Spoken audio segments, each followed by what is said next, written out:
This morning, our opening verse comes from the Gospel according to Luke, chapter 19 and verses 41 through 44.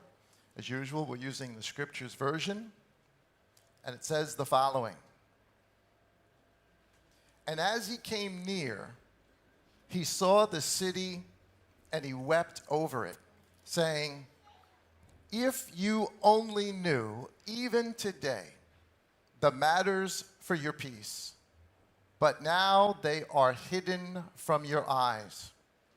Because the days shall come upon you when your enemies shall build a rampart around you and surround you and press you on all sides and dash you to the ground and your children within you.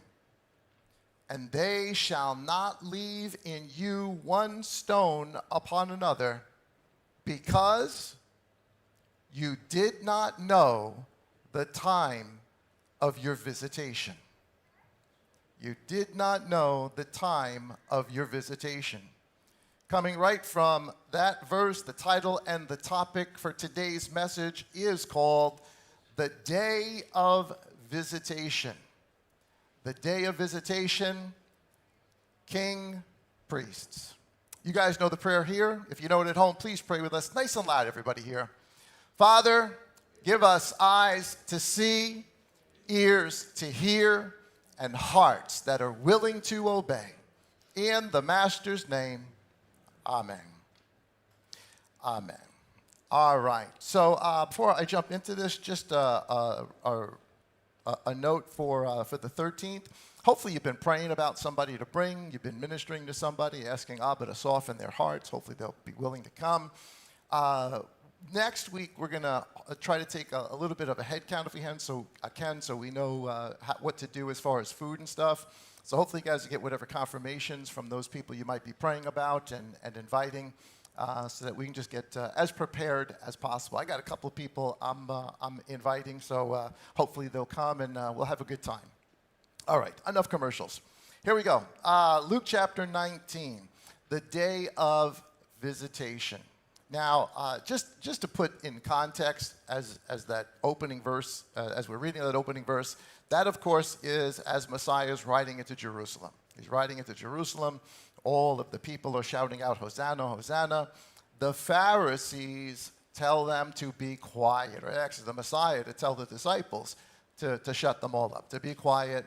And of course, the famous line the Master says, "If these are quiet, the very rocks will cry out." This has to be done. And then he goes into this small portion that we read today. It's not just here. A very similar depiction of it is in Matthew chapter 24.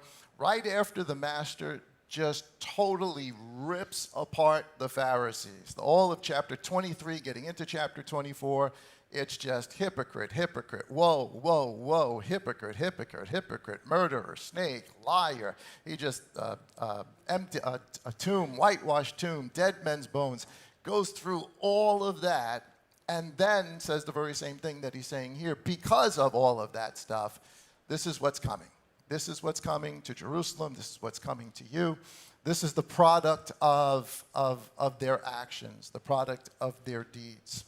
So, with that in mind, at least giving a little context, let's go back just for a minute, backwards, if you don't mind, just for a minute, because obviously all of this, all the stuff that we've been doing is about the calendar. It's about a lot more than the calendar, but it's about the calendar. Is it the Zadok calendar, or really the temple calendar that comes from the Dead Sea Scrolls that belong to the Zadok priest, the dethroned Zadok priest? Or is it the Jewish calendar, the rabbinical calendar, the lunar calendar? Which one, of course, is the true calendar? It does make a difference. Hopefully, with all the stuff we've been talking about, you could see that it does make a difference. But here's just some of the stuff that I want you to consider even this morning as we jump into this. This is not everything, but this is enough, I think, to really get us to start to really, really consider this.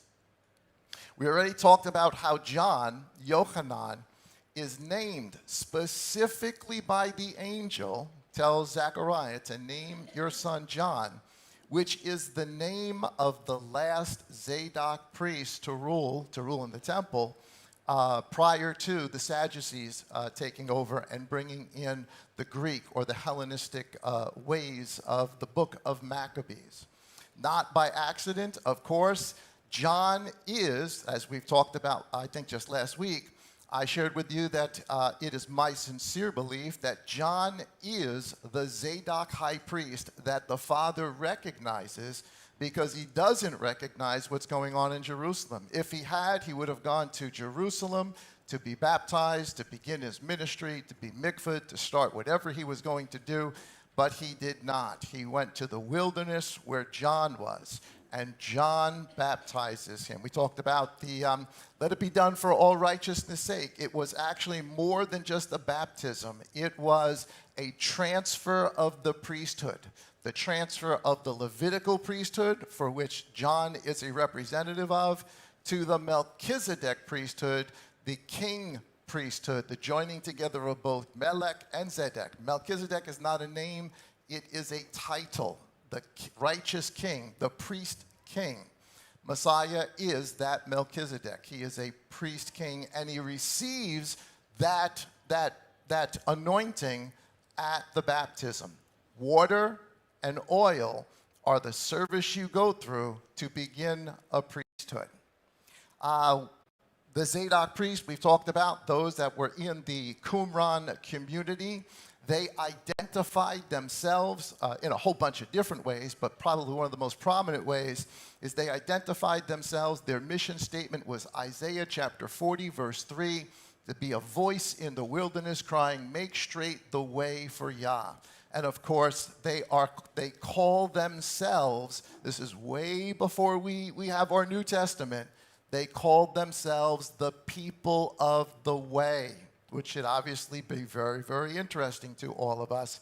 They were waiting for the Messiah. And it seems like certainly they were a large contingent of the people who quickly came to faith, seeing all the things that happened. We know that John was in the wilderness. This is what Luke tells us, in the area of the Qumran. Because when he identifies himself, and they ask him, who are you? He identifies himself with the very verse that identifies the people of the Qumran. Isaiah chapter 40, verse 3, I'm a voice in the wilderness. We talked about the Pharisees and Sadducees. Throughout the Dead Sea Scrolls, they are always referred to as Belial's children. Belial being the devil. Now, you'll notice in the Gospels, when the Pharisees use that term, they don't say Belial, they say Beelzebub. But from the Dead Sea Scrolls, it's always Belial. They always use that term Belial, or serpents, or snakes, or adders. And of course, you see John using the very same term. As soon as he sees the Pharisees, you snakes, you adders, you serpents, same exact terms Messiah uses. You snakes, you adders, you serpents.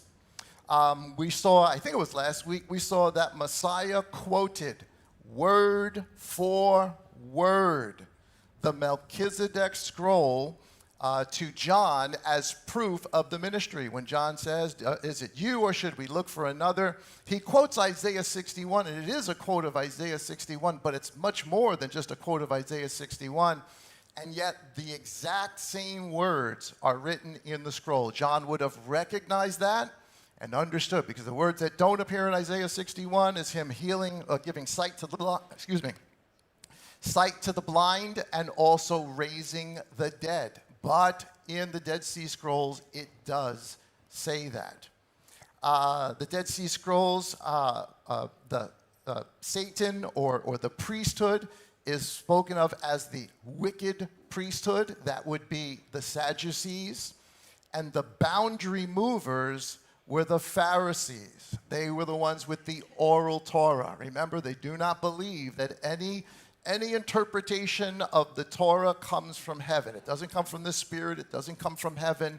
It comes from earth, and only through the rabbis who have this oral Torah passed to them, supposedly from generation to generation to generation.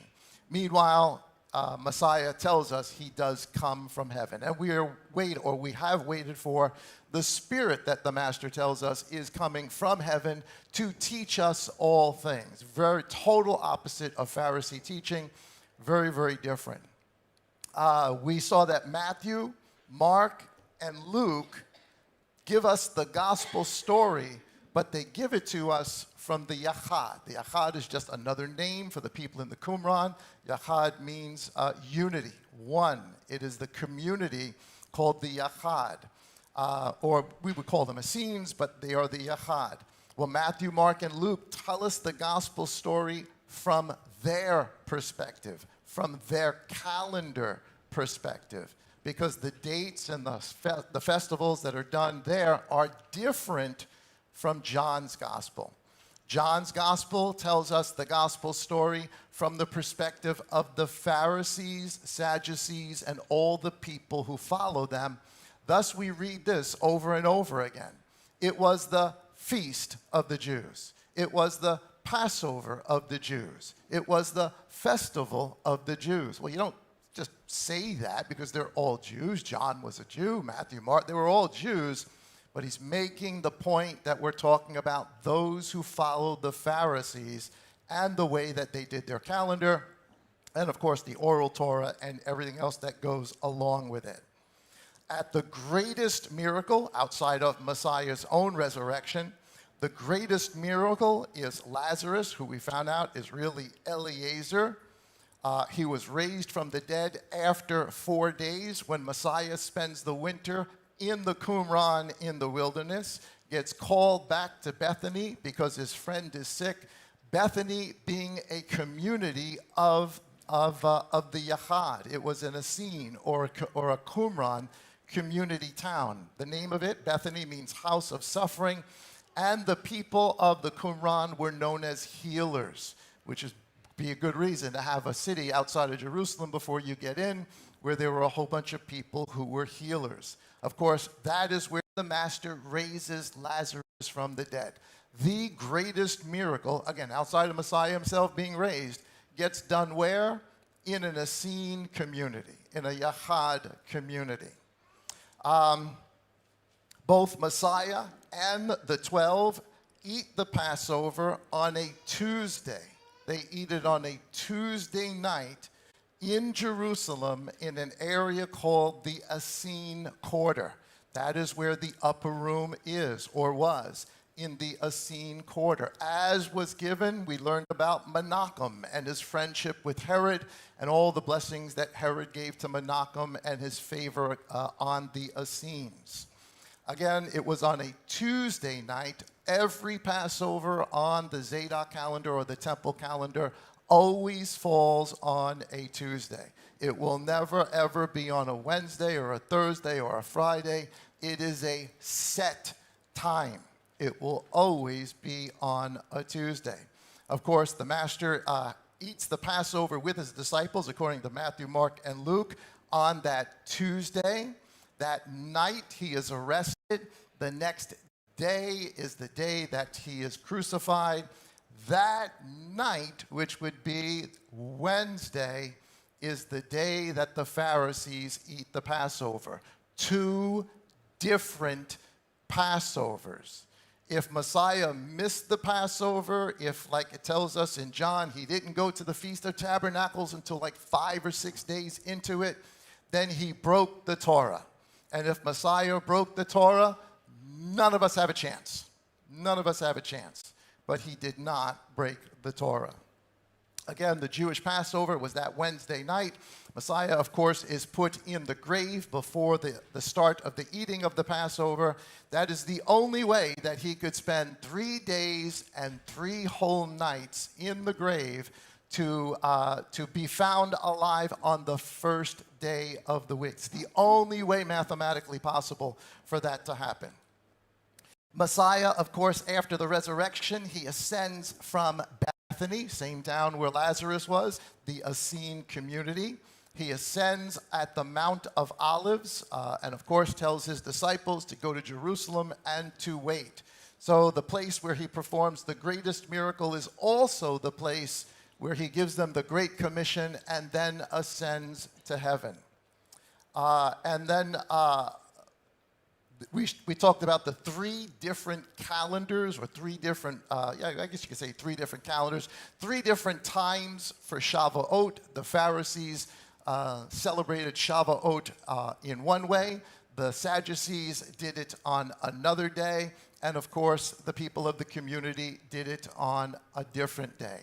They were all between each other about a week. So one would go on, the next week, the next one would go on, and at the end, the third one would be the Essene, or the community, the Ahad community, Shavuot. And of course, where are they while they are waiting for the tarrying of the Spirit, the gift that the Messiah promised? They are in the upper room in the Essene quarter of Jerusalem. That's where the Spirit comes down when Shavuot had fully come, meaning the Pharisee one passed, meaning the Sadducee one passed, and now the fullness of Shavuot had come. And of course, we see the gifts come down, which is something Pharisees and Sadducees wouldn't believe in anyway. That's just some of the stuff that we've talked about to try to make the point. There's a different story going on here than we were even used to, just at first glance. After sometimes years of reading this, I didn't see this type of story, but it's there. And like everything else, you don't see it until you see it, but once you see it, you just can't unsee it because it is absolutely everywhere. That is just a summary. And we didn't even get into yet Saul and the persecution of the people of the way and how they called themselves Damascus. We'll get into that in maybe on a Wednesday, not this Wednesday, but another Wednesday. So there's so many other proofs, so many other bits of information that we need to take into consideration, to consider not just the calendar, but the story, what the story actually is. Because the calendar is really just a symptom of another problem that's going on within the Jewish community. So it's important, but it's a piece of something bigger. And of course, the something bigger that's going on is apostasy. Apostasy meaning believing, holding on to traditions and doctrines that are different from what Moses said and from what the prophet said, and yet willing to die on a hill for those particular beliefs.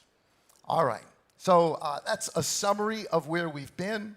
Last week we talked about the proof of the Messiah's high priesthood. Our journey took us all the way back to the rebellion of Korah, and not to go all over it again, but in a quick summary, Reader's Digest version. The rebellion of Korah, because this is the story of the scripture. It's found everywhere. It's just, they're all prophecies of what's happening in the gospel accounts as we read it today, or what happened there in the first century. The rebellion of Korah was not recognizing the high priest, wanting someone else to be high priest. And not just the high priest, but to usurp the entire priesthood. That is the rebellion of Korah. We know how that ends up. It ends up with the pit opening up and them going into the pit and dying by fire as well. We talked about the sin of Jeroboam, very similar to the sin of Korah, but this is the sin of the northern house. They too created an alternate worship. They changed the calendar. They changed the appointed times. They changed the moed, and they appointed priests who were not supposed to be priests, just common people. They made them priests. Of course, they put the 2 golden calves in Dan and in Bethel, and that becomes the worship, so you don't go down to Jerusalem. And of course, that leads them ultimately to full-blown paganism. They started down that road of changing things, and eventually they wound up worshiping Baal and just total paganism. Both of those stories are relevant to the entire story because it shows us what happens when you change, when you get into apostasy, when you try to usurp an office that only Father, that only Yah could give you. Priests are called. High priests are called. If you are not called of Yah to be a priest, You cannot be a priest. You can't just decide one day, I'm going to wake up and I'm going to join the priesthood. It does not work like that. You must be called to be a priest. And of course, Korah or Jeroboam wasn't. And Jeroboam, as a king, also tried to light some of the incense and do some of the offerings. The kingship and the priesthood are not supposed to be together. It is the separation of church and state, I guess the way we would think about it. The kingly line and the priestly line are different until Messiah comes, the one who is the Melchizedek. This is the sin and the rebellion, that of Korah and Jeroboam. This is the sin and the rebellion of both the Sadducees and the Pharisees. Everything is cyclical. And it's happening all over again in the story as we open up John 1, Matthew 1, Luke 1, and Mark 1. This is the story. This is the foundation, the history of how we get there. And of course, the very sign that is given to the people that followed Korah to prove that Aaron is the called one of Yah, the high priest, is that a dead branch would come back to life and bear fruit. Of course, that is the resurrection. Messiah is the branch who died and 3 days later came back to life, proving he is the called high priest. All of that's just summary. All of that's road that we have already traveled. But it's important to consider as we look at today, because I want to get a little bit more into how important the calendar is. You say, well, what's the big deal? If we are doing one calendar or we're doing another. In the grand scheme of things, guys, we live in America, so we're going to use the American calendar. That's just how we plan our days. It's how we plan our weeks. It's how we go to work. It's how we do our vacations.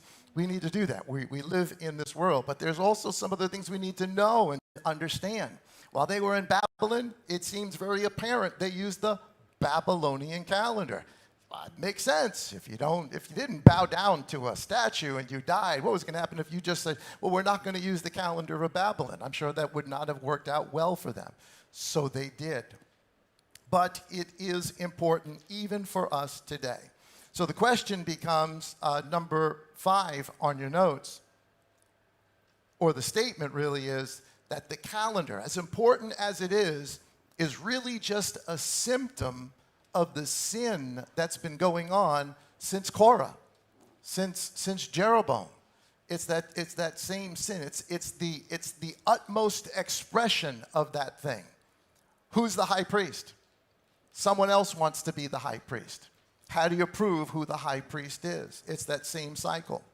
And of course, the calendar just being a symptom of this, but the question then becomes, is it the calendar that from the people who actually received the call from Yah, that is the children of Zadok? It's actually a 360-day calendar, and it has 4 seasonal days. So you've got 3 months of 30 days, 30 days, 30 days, and then you've got the fall equinox, spring equinox, fall, what's the other one? Equinox, solstice.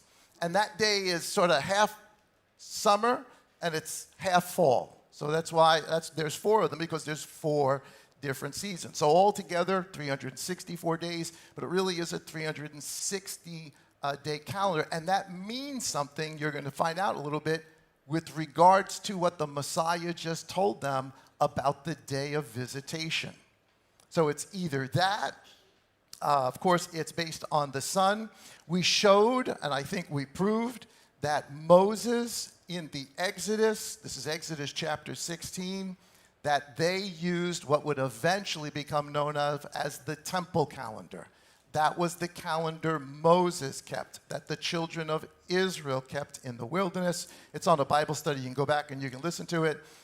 In Exodus 16, the third Sabbath of the second month is the 23rd.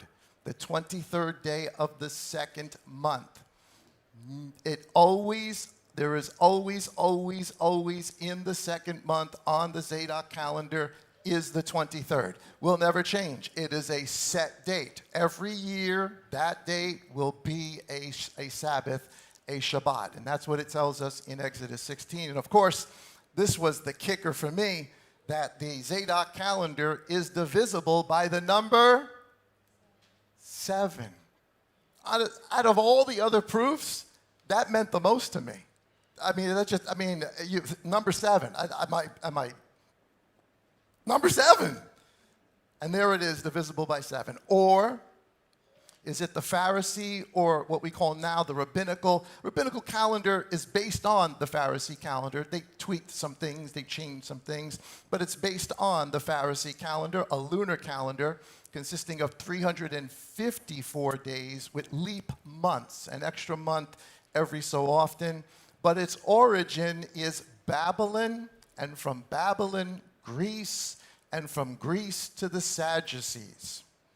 And according to that calendar, there will never, ever be a Shabbat in the second month on the 23rd day. It just doesn't happen. It just doesn't happen. Will never, ever, ever, ever, ever, ever, ever, ever happen. And of course, that which means the dates are not set, they are floating. They change. It may be a Tuesday, it may be a Thursday, it may be a Friday, but it's never the same date. They're floating dates as opposed to the Zadok calendar, which are set times, set dates. And here's the kicker. The Pharisee or rabbinical calendar is divisible by 6. Again, anybody who knows anything about like Revelation, that should make you stand up and take notice. All right, so I think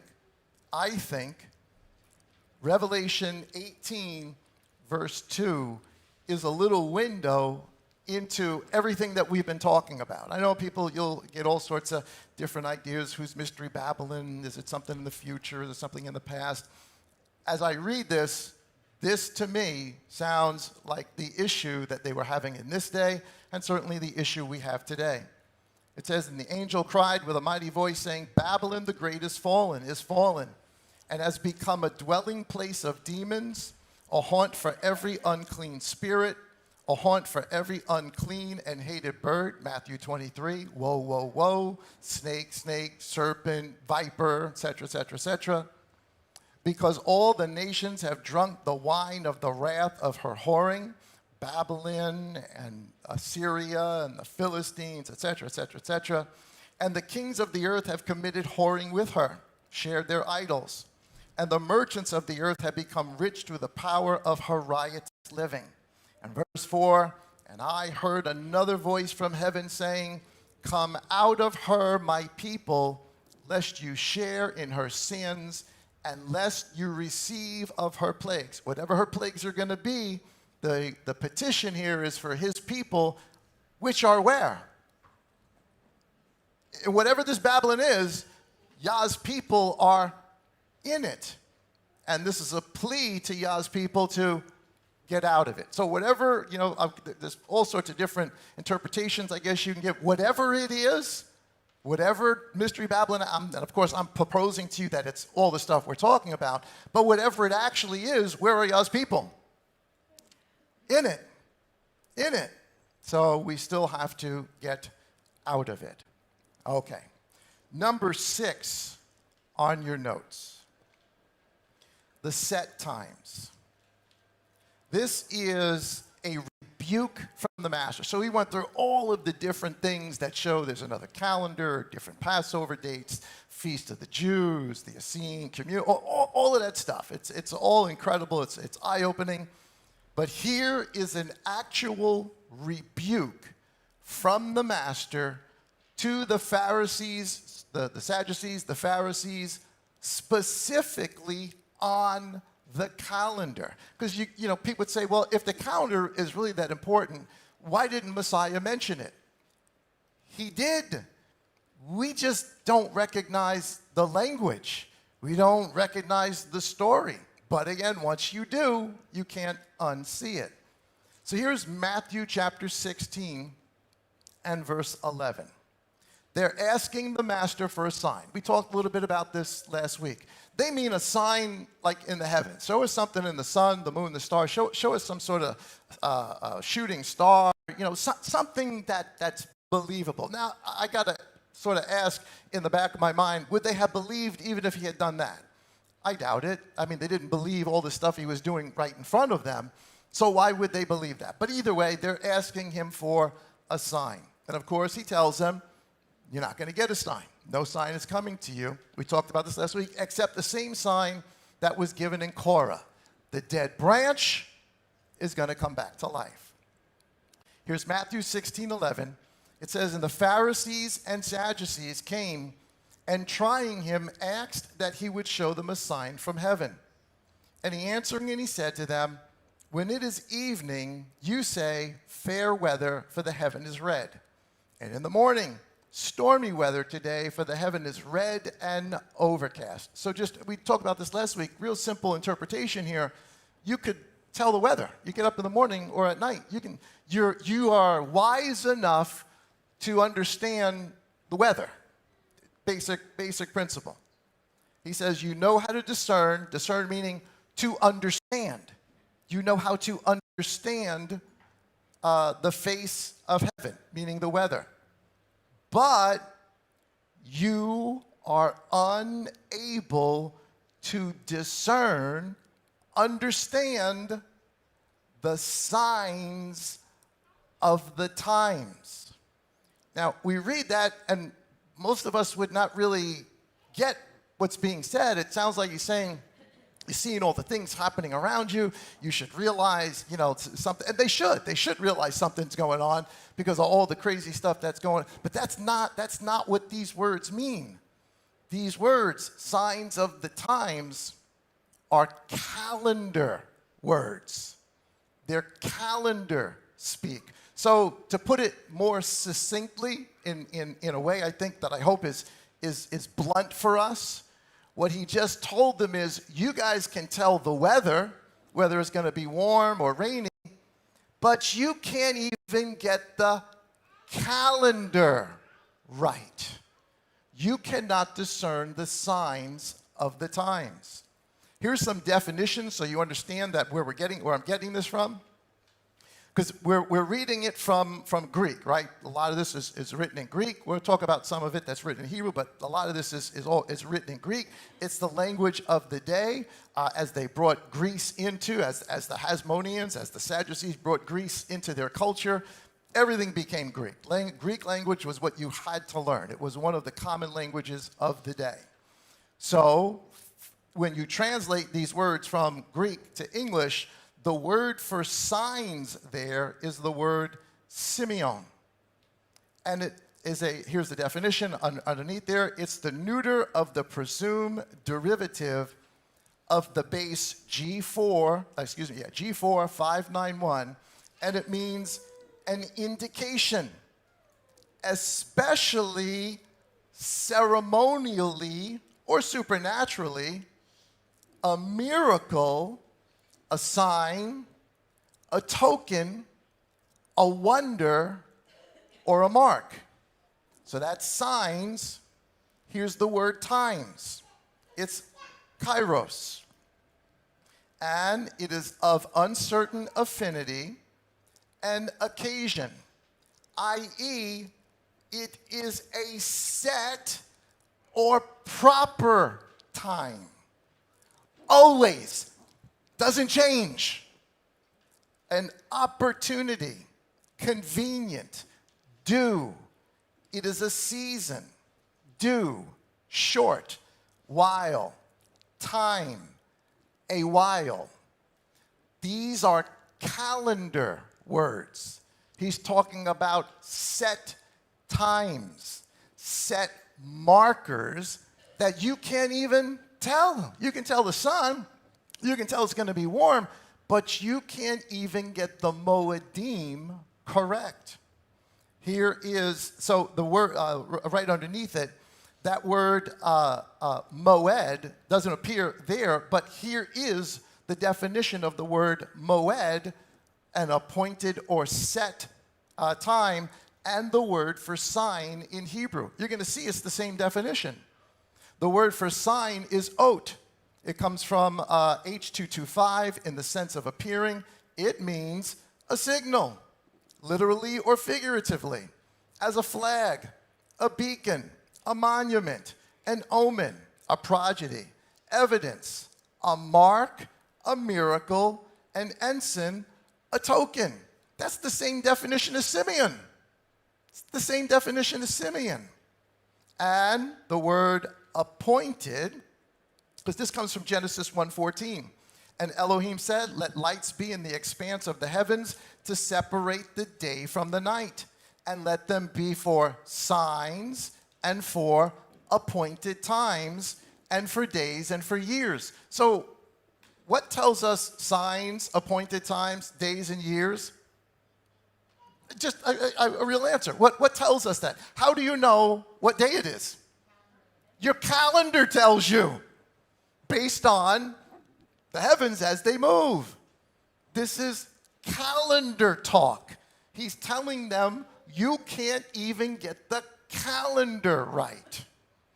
The word seasons is the word moed, and it means properly, an appointment, a fixed time, does not change, or season, specifically a festival, conventionally a year, by implication an assembly as convened for a definite purpose, technically a congregation, by extension the place of meeting, also a signal as appointed beforehand, appointed, a sign, time, place of solemn assembly, congregation, set, solemn, feast, appointed, due, season, solemnity, synagogue, a set time appointed.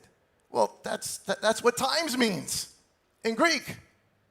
They mean the same thing. One's a Greek word, one's a Hebrew word, but they're both talking about the same thing. The clock, the calendar.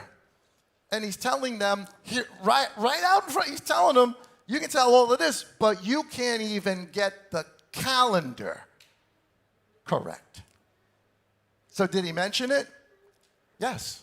We read right over it. We didn't see it. Here is another proof for you to see.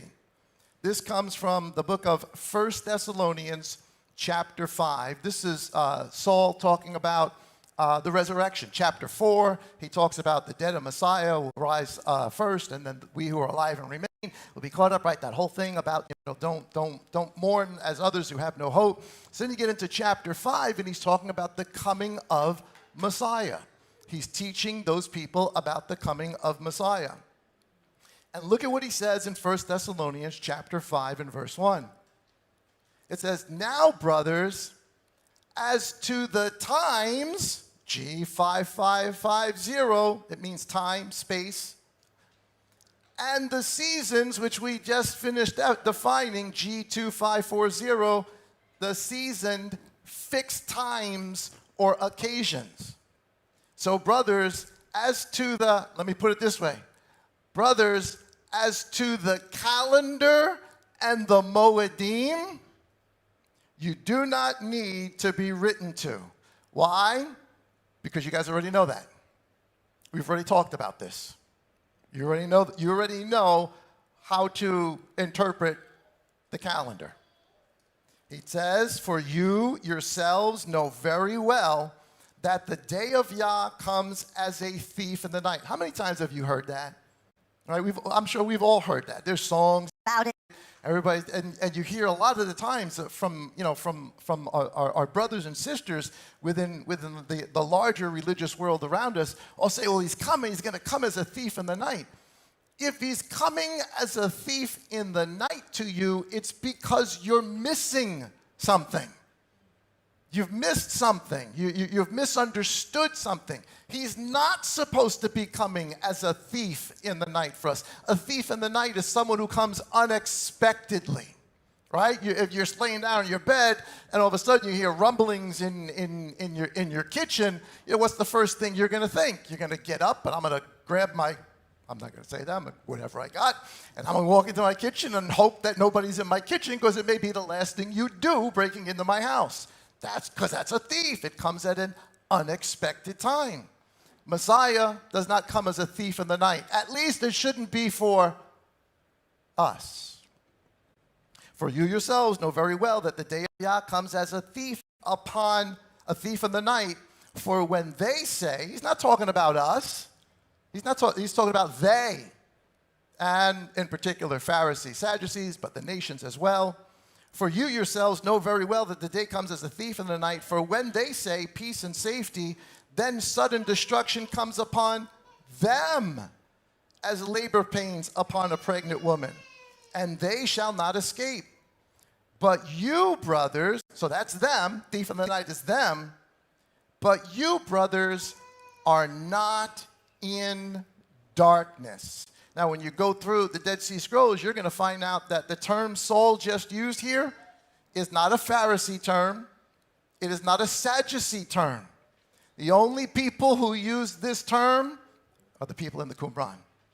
They called themselves sons of light, and they called the Pharisees and Sadducees and those who followed them sons of darkness.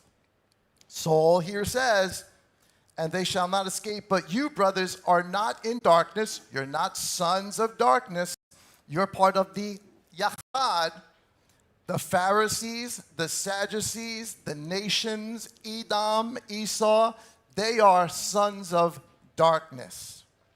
So that this day should not overtake you as a thief. So should the coming of the Messiah, the day of Yah, overtake you like a thief in the night?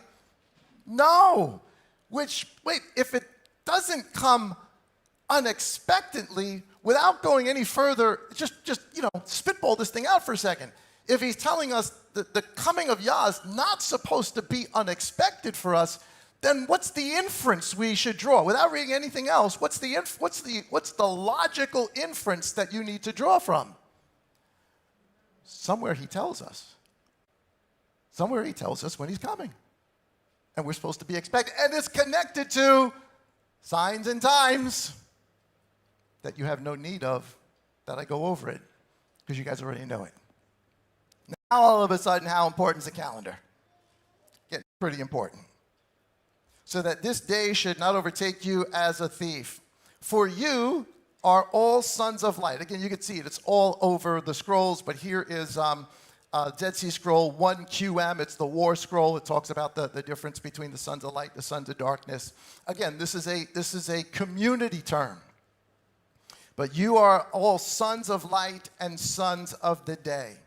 We are not of the night nor of the darkness. So in the gospel account, when John opens up and he says, in the beginning was the Word was with Yah, yada, yada, yada, yada, yada, and even Messiah, and talking to Nicodemus, he says that the light has come into the world, but men loved what? Darkness rather than light. Well, light has come into the world. That's definitely a reference to Messiah. Who are the people of darkness that can't see, don't want the light? Pharisees, Sadducees, and those who follow them. That's what it's talking about there. And of course, all the other nations too that refuse to believe, they all get put under the same sort of category. But in the book, in the context of the book, that's who it's referring to. But he's saying that we're sons of light. We're sons of the day. We're not of the night. We're not of the darkness. Now I'm skipping all the way down to verse 23 because I want to show you something. This is from a Hebrew text of the book of 1 Thessalonians. And there's quite a few of them out there.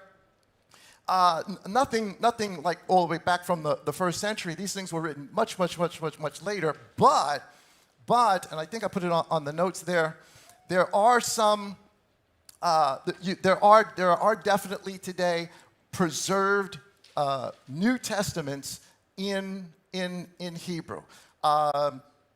There are two particular church fathers, Victorinus, this is on number 7, down on your notes, Victorinus, who did the first commentary on the book of Revelation in about 240 AD, makes mention of a Hebrew, Saul's letters written in Hebrew. Also, another early church father, Miltiades, if I'm saying that correct, he wrote about a group called the Montanists. The Montanists, believe it or not, were people that would shake and foam and fall down and start to babble in an incoherent language, and he writes a whole dissertation on how that's not the Spirit. This is all the way back then, how that's not the Spirit. But he also, between 160 and 1 AD, makes mention of the letters of Saul also written in Hebrew, which would put them much, much earlier. So the copies we have now, certainly they were written later, but there definitely were some Hebrew translations, certainly before that. And you can find them. Here's just two places. You go online and look this up. It's the Freiburg University in Germany. You can go online. You can get the actual things. You can, well, you got to pay for it, but you can get a digital copy. You can have it interpreted, or if you can read the language, do it yourself. Manchester University is another one. They have the whole thing digitized. So I say that because in the Hebrew, 1 Thessalonians chapter 5 says almost everything that we just read. When you compare the English that we've got and the Hebrew, it says there's a couple of times where the words are a little bit different, and it's actually more descriptive, and it helps you understand some things, I think, a little bit more clearly, including here. In most of our Bibles, it says verse 23. So don't forget, the whole chapter's been about the coming of the Master, the set time.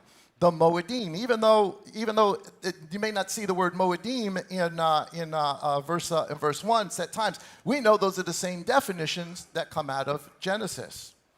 However, verse 23 says, and the Elohim of peace himself set you completely apart, and your entire spirit and being and body be preserved blameless at the coming of our Master, Yeshua Messiah. That's the way 99.9999% of our Bibles say it. Except in the Hebrew, it says, be preserved blameless at the moed of our Master, Yeshua Messiah. Informing us, if you are a Hebrew reader, when is Messiah returning? On a moed. He's returning on a set day. Now we know this, right? We've talked about this, right? He comes on Passover, Shavuot, he gives the Spirit. Trumpets, more than likely, is going to be a resurrection. Yom Kippur is going to be a really, really bad day for this earth. And Tabernacles is going to be the beginning of a brand new kingdom. All things are going to happen on the feast days, because the feast days, the Moed, are not just holidays and feast days, they're prophecies. So he's telling them, I have no need to write to you about the calendar, because you guys know the Moed and the right days. So the day of Yah is not going to take you over as a thief in the night. But those who are in darkness, like the Pharisees and Sadducees and those who follow them, he will come like a thief in the night. That word coming is G3952 in the Greek, and it's the word parousia. And here's what parousia means. From the present participle of G3918, it means being near, an advent, a return, specifically the Christ to punish Jerusalem, or finally the wicked. By implication, physically, aspect, coming, presence. But in the Hebrew, they say moed, which is all of those things. So again, when Messiah is telling them, you guys can tell the sun, the moon, you can tell weather, but you can't even get the calendar right. And if you can't get the calendar right, here's how serious this was for them then. Certainly it has implications for us today. So how serious was this? Their era, and not just the calendar era, all the era that came with it, because the calendar is only one symptom of a bigger disease. But with that era, or because of that era, the Master says, he comes near the city and he weeps over it. If only you knew even today, something's happening today that you should have known. This should have been understood if you know the signs and the times. today the matters for your peace, but now they're hidden from your eyes. Talk about rabbinical Judaism. It's going to be hidden from their eyes. Because the day shall come upon you when your enemies shall build a rampart around you, surround you, and press you in on all sides. Rome does exactly that. Some 40 years later, it comes in, kills over 1 million people, sends tens of thousands into slavery. Horrific, horrific, horrific thing goes on. How bad was their era? That was the repercussion. How bad was Korah's era? The ground opened up and people got sucked in by fire. How bad was Jeroboam's era? The whole nation gets wiped out and scattered amongst the nations. How bad was the Pharisee and Sadducee era? Repeating that. So bad that the temple, Jerusalem, the Pharisees, the scribes, the Sadducees, and everyone who followed them would suffer terribly. Terribly. That's how bad this is. They'll build a rampart around you and surround you and press you in on all sides and dash you to the ground and your children within you. And they shall not leave in you one stone upon another. Why? Because you did not know the time of your visitation. Again, without even going any further, just based on the stuff we've already talked about, if he's going to judge them the way they're going to be judged for all that they've done, it's because they did not know the time of their visitation, which implies they should have what? Known the time when the Mashiach was coming. They should have known. Don't forget, Pharisees believe in a Messiah that could be a political leader, a general, a king.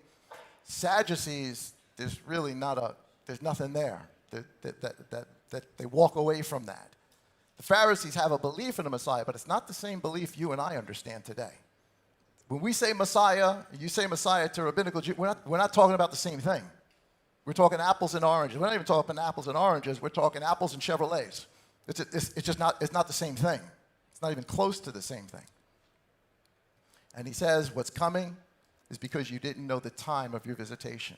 You know, when Yah speaks to Abraham and he tells him, after making the covenant, they cut open the animals, they walk through it, all the blood and everything, and he tells them, your children are going to go out to a land that's not theirs, and in 430 years they're coming back. Well, guess how long it was from then that they came back? To the day that they left Egypt. 430 years later. God's accurate. You know, listen, I'm terrible at math. You know, I'm all about rounding up or rounding down. Yah doesn't round up, Yah doesn't round down. He's accurate. It's this, and that's it. And so they were supposed to know the time, the day of their visitation, and they didn't. However, you know who did know? The Qumran community. They knew the very time that Messiah would come. And while it doesn't tell us which moed, I think that's pretty easy to figure out if you know the time. Here is scroll 11Q 132. This is going to sound so familiar to you because as we read through some of this, you're going to say, oh, wait, that's our doctrine. That's what we believe. Yes, it is. We weren't the first. We weren't the first. And the scroll it's a small scroll. I didn't put all of it in there because I'm going to do some teaching from a different part of it another time. But I want you to listen to it. And sadly, it's so sad, it's going to break off because it's a scroll, so little pieces of it are missing. Where do you see the piece that's missing? It is so upsetting. But here we go. It says, and concerning what the scripture says, in this, the year of Jubilee, you shall return every one of you to your property. It's quoting Leviticus when Moses gives the whole Jubilee. Remember, every 50 years, all debts would be canceled, right? I'm gonna do another message on just the Jubilee, probably when everybody comes with the 13th, on what forgiveness really means. But think about this. Every 50 years, if you had a mortgage, if you had a car loan, if you got your school payments, every 50 years gets wiped out. You know what that does for inflation? Inflation is 0. And it just resets the whole financial system again. So the Zadoks, the people of the community, are speaking about that. And what is also written, and this is the matter of the remission. Every creditor shall remit the claim that is held against the neighbor, not exacting it of a neighbor who is a member of the community, because Elohim's remission has been proclaimed. They're quoting Deuteronomy 15:2. Here's the interpretation, they said, that it applies to the last days and concerns the captives. Now, when they say last days, they broke up days into 4 ages. One age that lasts 2,000 years, the age of the forefathers. Another age that lasts 2,000 years, the age of Torah. And another age that lasts 2,000 years, the age of grace. And then a 4th age that lasts 1,000 years.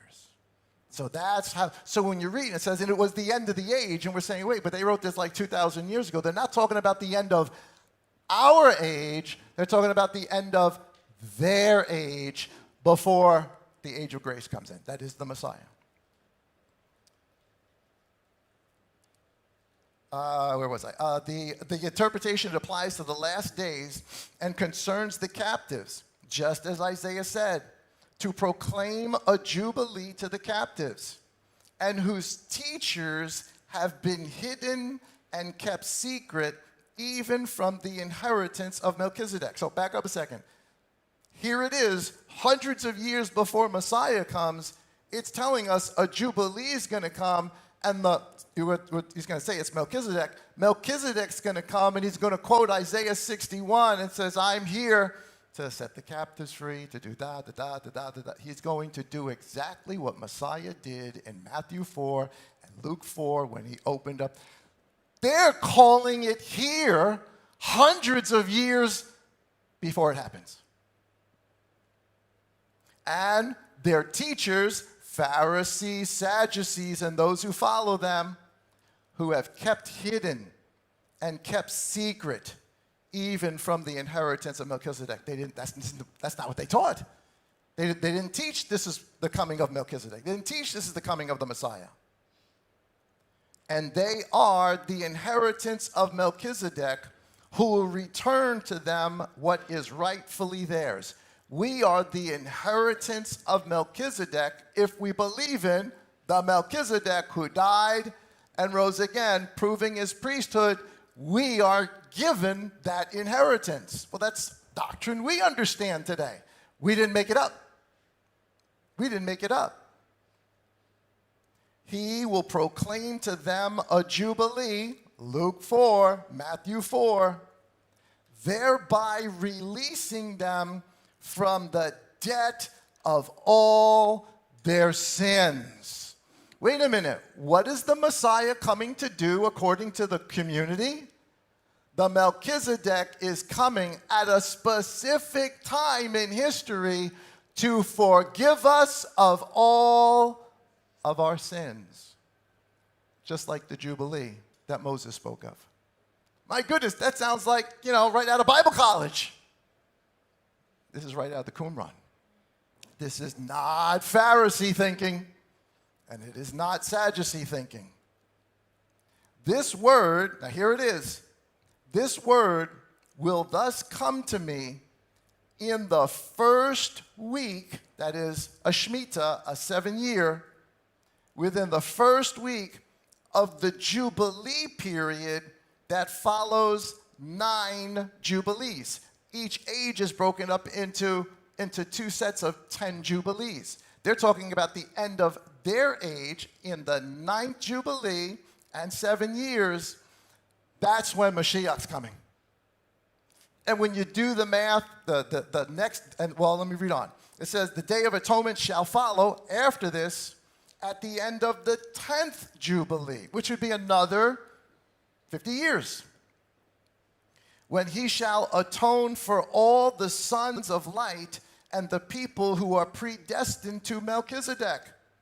Upon them, for this is the time decreed, the year of Melchizedek's favor, Isaiah 61:2, and for his hosts with his holy ones of Elohim, for a kingdom of judgment, just as it is written concerning him in the Song of David, Elohim has taken his place in the council of Elohim. In the midst of the Elohim, he holds judgment. Now, we read that. I guarantee you, none of us realize what he just said. Who is Melchizedek?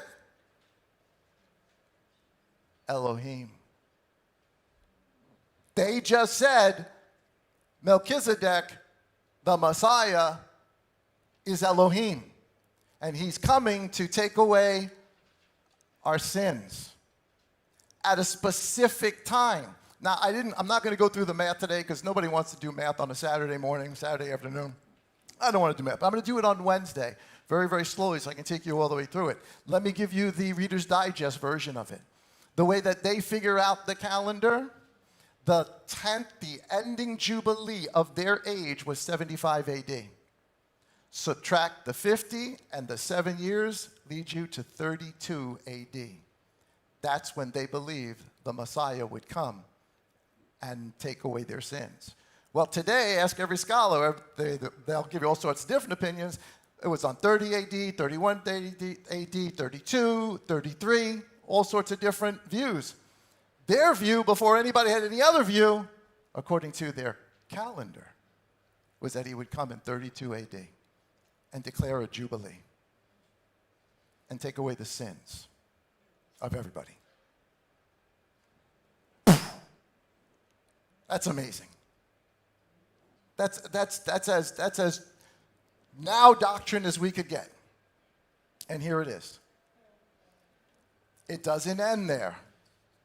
Then the scroll goes on to say, and I didn't print it all, just a piece of it. This is verse 13.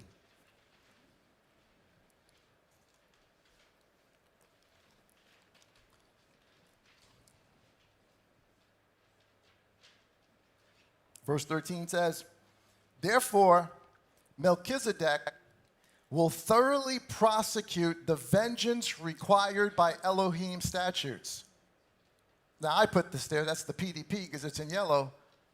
What statutes is he about to pour out, the Melchizedek, on those who have not recognized him as Melchizedek? We just read it in our opening verse. Not one stone left upon another. You'll be surrounded by your enemies. You'll be dashed to the ground, the temple, the city, the people. And that day, he will deliver them from the power, that is, the sons of Melchizedek, of Belial. Remember, Pharisees used Beelzebub. They used Belial. And from the power of all the spirits predestined to him.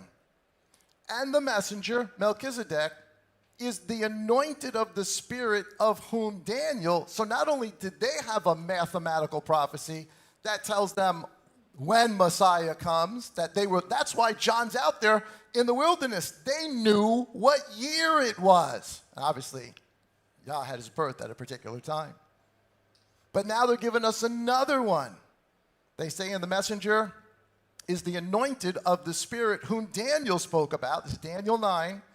When he says, after 62 weeks, the anointed one shall be cut off. The messenger who brings good news, who announces salvation, is the one of whom it is written to proclaim the year of Yah's favor, the day of the vengeance of our Elohim. They're saying not only do we have our mathematical prophecy on what Jubilee is coming, we know Daniel already told us if you count 62 weeks of years from a particular period, that's when Messiah will be cut off. And I'm not going to go through all the math right now. I'm going to give you the Reader's Digest version. You cannot figure this out unless you use the Zadok calendar. If you do, it comes out to 32 AD. I know, you say, oh, I didn't see the math. I'll show you the math Wednesday. Tune in on Wednesday. I'm just saying that's pretty darn incredible. 2 different prophecies of which they knew the time of the visitation. So everybody in the Qumran community, when they start hearing, a whole bunch of people are being fed by bread. A whole bunch of people were sick. There was someone who died who was raised to life. There's a teacher who the Pharisees and Sadducees, they just can't stand. They hate the man. And he went to John, and John proclaimed the Messiah. Everybody in the community is what? Waiting for this. It's their purpose. So when they see it, and then they hear he was dead and he's risen 3 days later, thus they become the people of the way, as we know them. As we know them. They would be the first ones to jump on the bandwagon. I would. If I saw prophecy after prophecy after prophecy that we've been studying for all of these years, and here it's happening, and he does it in Bethany, and he eats in the Essene community in the upper room, and he ascends from the same plate. That's pretty good. Yeah, they believed. They believed. Not only that, it says the scripture's interpretation, he, that is the Messiah, is to instruct them about all the periods of history for eternity and in the statutes of the truth. Wait a minute, we don't get that in the gospel story. We don't get the whole, well, we get pieces of it, right? It tells us Matthew 24, it tells us what's going to come. But there's more stuff he said. How do we know? John told us if all the things that the master actually said and did were to be told, not even a library of books could hold the information. That's what they're saying. The Messiah taught his disciples a whole lot more than gets put into the books that we've got. The dominion that passes from Belial and returns to the sons of light by the judgment of Elohim, just as it is written concerning him, your Elohim reigns. That's Melchizedek. Your Elohim reigns. Zion. Now, we've all heard Zion, right? The word Zion. Zion means Jerusalem. It means a whole bunch of different things. We hear about Zionism today. Listen to what they said Zionism is. Zion is the congregation of all the sons of the righteous, the sons of light, who uphold the covenant and turn from walking in the way of the people, Pharisees, Sadducees, and those who believe with them. So what's Zion? Or better yet, who is Zion? You are. You are. You have turned from your ways. You uphold the covenant. You believe in the Melchizedek, the one who forgave us of our sin. You are Zion. Your Elohim is Melchizedek, who will deliver them from the power of Belial. Let me say that again. Your Elohim is Melchizedek, who will deliver them from the power of Satan, Belial, concerning what the scripture says. And here it is. So, you know what he just told us 2 major mathematical prophecies when the Messiah was going to come down to the year. Maybe you got to figure out the Moedim, or maybe there's other stuff about the Moedim, but you got the year that it's supposed to happen at a certain Jubilee plus a Shemitah. That's the year, or 62 weeks from Daniel. That's a specific date. And you know what he's about to tell us? He's about to tell us about the second coming. Concerning what the scripture says, then you shall have the trumpet sounded loud in all of the land. And the text is over. Dun, dun, dun. Is that not a major letdown? That part of the text is missing. It's an old scroll. It fell apart. It seems like he was just about to tell us when the trumpet's going to blow, and I would bet down to the year. It's not there. It's not there. I know, anticlimactic, but all the rest of that is absolutely and utterly amazing. And I'll go over all the math on Wednesday. Stay tuned Wednesday. And so it'd just be too much to try to do here. We'll do it on Wednesday to show you how they thought. What number? Number 10. We're almost done. Number 10. So we said, so is Messiah Melchizedek? Yes. The whole book of Hebrews tells us that. The whole book of Hebrews is written from the perspective of the Dead Sea Scrolls. But he's writing to the priest in the temple, and he doesn't use the Dead Sea Scrolls. He uses because if Saul would use Dead Sea Scroll text from the Zadoks to the Pharisees in the temple, well, how are they going to respond to that? I don't want to hear that stuff. But if Saul could prove it just by going through the Torah, okay, that we'll listen to. And thus the whole book of Hebrews. Another teaching, another time. So he's Melchizedek. He's a priest after the order of Melchizedek, who, unlike the Levitical priest, doesn't die, which means he is a priest forever. Not just a priest, he is a king priest. He's Melech and he's Zedek, the righteous priest. And how was he anointed? By water and the Spirit, just like Aaron. Exodus 29:4. And you shall bring Aaron and his sons to the door of the tent of appointment and wash them with water. Verse 7. And then they shall take the anointing oil and pour it on his head and anoint him. This is the Levitical pattern of anointing or beginning the Levitical priesthood. Messiah comes and the same pattern is done. He's in the water with John. The high priest is giving him the priestly ministry. He's passing on to him. We've got the water. Do we have the oil? The Spirit comes down upon him like a dove. The Spirit's the oil. He was anointed priest there at the mikveh. He was anointed Melchizedek priest. But not just him. John chapter 3 and verse 5. Ever wonder why we call ourselves, or we have called ourselves, born agains? You've all heard that term. You must be born again, right? Or you ask somebody, well, what are you? I'm a born again Christian. What does that mean? Well, you say, well, I've died, I'm reliving in Messiah, and that's all true. But there's something bigger going on.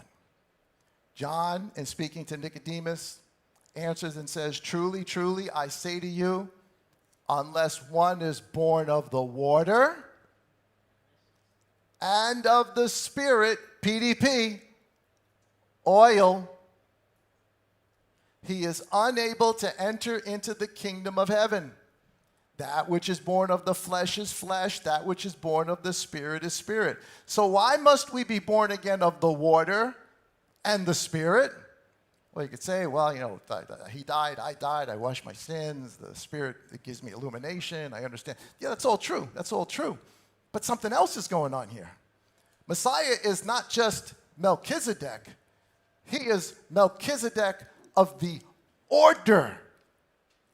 Order means there are other priests before him, and there are other priests. Not high priest. He's the high priest forever and ever and ever. But what does a high priest need in a temple? Lots of other priests to do all the work, to do the services, to do everything that needs to get done. Priest work wasn't just, lighting candles and stuff. It was a lot of other stuff to do. And how were you ordained a priest? By water and oil. Why are we born again? Of water and Spirit?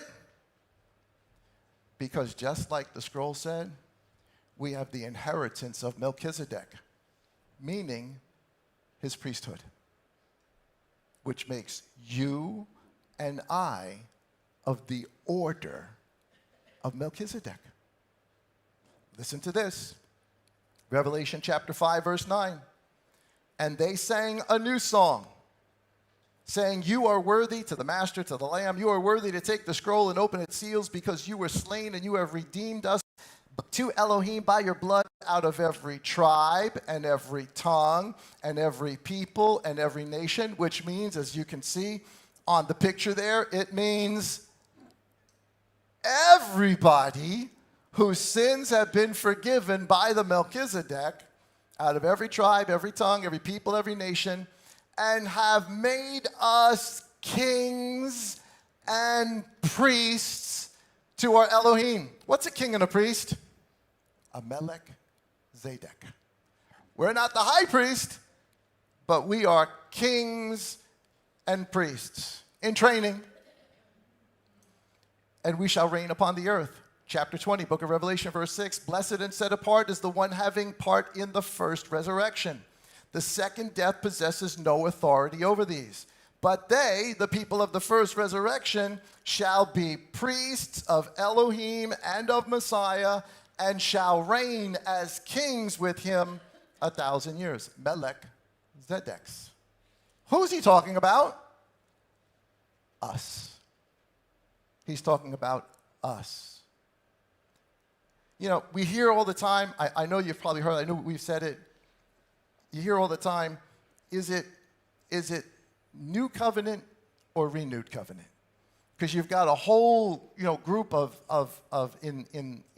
believers in Messiah that say, well, it's new and nothing else matters because it's all brand new. And they're right.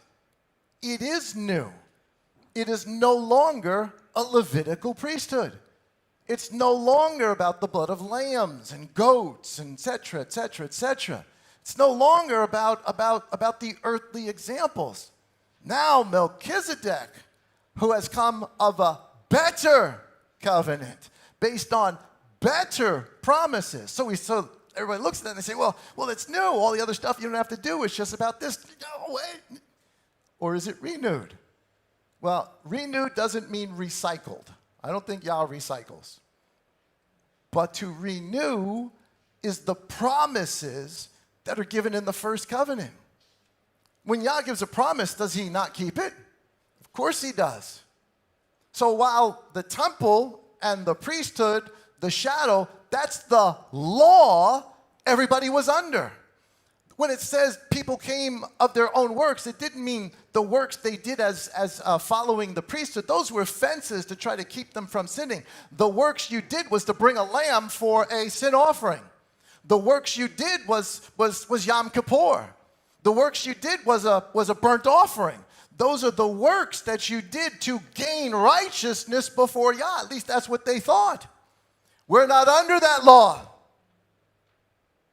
We gain righteousness by faith in the Melchizedek, who is the offering, who died and rose again.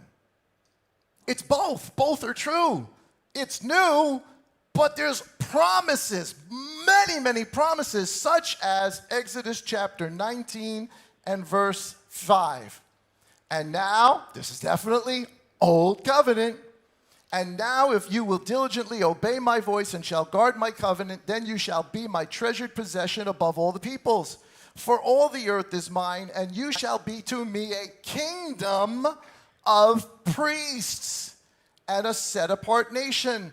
These are the words which you are to speak to the children of Israel. Let me ask you a question. When in all of Israel's history were they ever priests and kings together? Never. But that's what he promised in Exodus. What is time to Yah? What is 1,000 years to Yah? A blink, a day. A day. He made this promise 3 blinks ago. Is he going to keep it? Is he going to renew it? Yes, in a covenant that's better and based on bigger promises and bigger things and not on the blood of animals and bulls and goats, which could never, ever forgive our sin. But the priest of the Zadoks knew that. The Sadducees didn't. So it's both. How do we know? Here's 1 Peter chapter 2, verse 4. drawing near to him as a living stone, rejected indeed by men, but chosen by Elohim and precious. You also, as living stones, are being built up a spiritual house, a set-apart priesthood, to offer up spiritual slaughtering offerings acceptable to Elohim through Yeshua Messiah. But you are a chosen race, a royal priesthood, a set-apart nation, a people for a possession, that you should proclaim the praises of him who called you out of darkness into his marvelous light, who once, all of us, all the people of the nations, who once were not the people, but now we are the people of Elohim. Now we are Zion, who had not obtained compassion, but have now obtained compassion. So when did he fulfill the promise given to Moses in the Old Covenant of making the people of Yah kings and priests? In the New Covenant, in the death of Messiah, and in his resurrection. And he's put all of us through water, and he's put all of us with oil, and we're in the training phase right now, learning how to walk in righteousness, learning how to give offerings of our lives, learning how to speak, learning how to love, learning how to do all the things a priest should do, following the example of the master. What's coming? How do you confirm a priesthood? Yes, water and oil, but that's not the only thing that confirms a priesthood. I am the vine, you are the branches. What confirmed it to Korah and them? The dead branch has to get raised up. That's when its fruit shows. Beloved, we sang, I don't think, 3 or 4 songs today. I didn't work this out with PM. He just did it. We sang like 3 or 4 songs today about, I will fear no evil. Yea, though I walk through the valley of the shadow of death. Just song after song. You don't have to be afraid of it. It's not that you can't be afraid of it. My goodness, Messiah was afraid of it. He was concerned. Asked for the cup to pass. Death is something that should concern us all. But because he rose and proved his priesthood, so will you. So will you. You want to know when?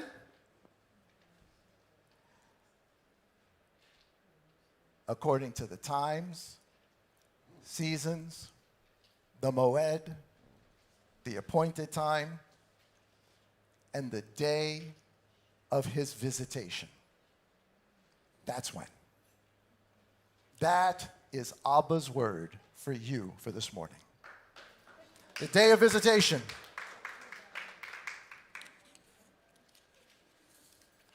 I hope that makes sense to everybody. I hope you can follow the logic, I guess you could say, of it all the way through, that we really do have eyes to see and ears to hear. It is a much, much bigger story. So what happens? Let's say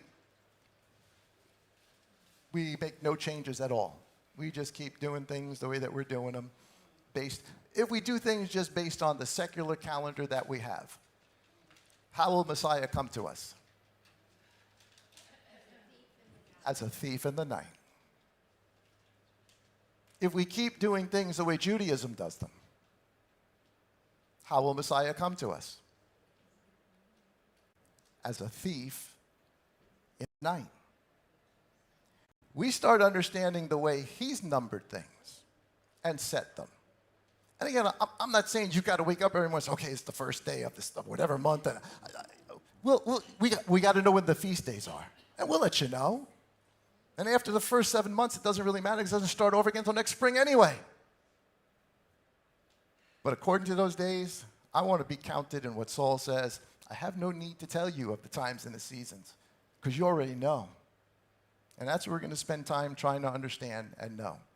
Because whatever he's coming back on the Moedim. Whatever's going to happen is going to happen according to the set dates. So it's important that we know them. Abba, we love you.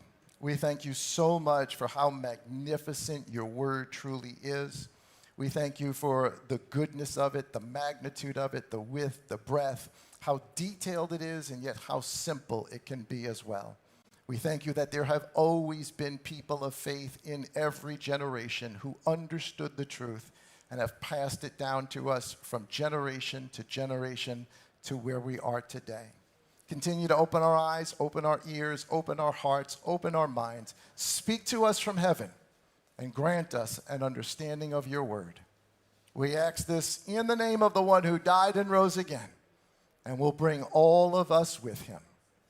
Branches full of fruit. In the Messiah's name. Amen. Amen.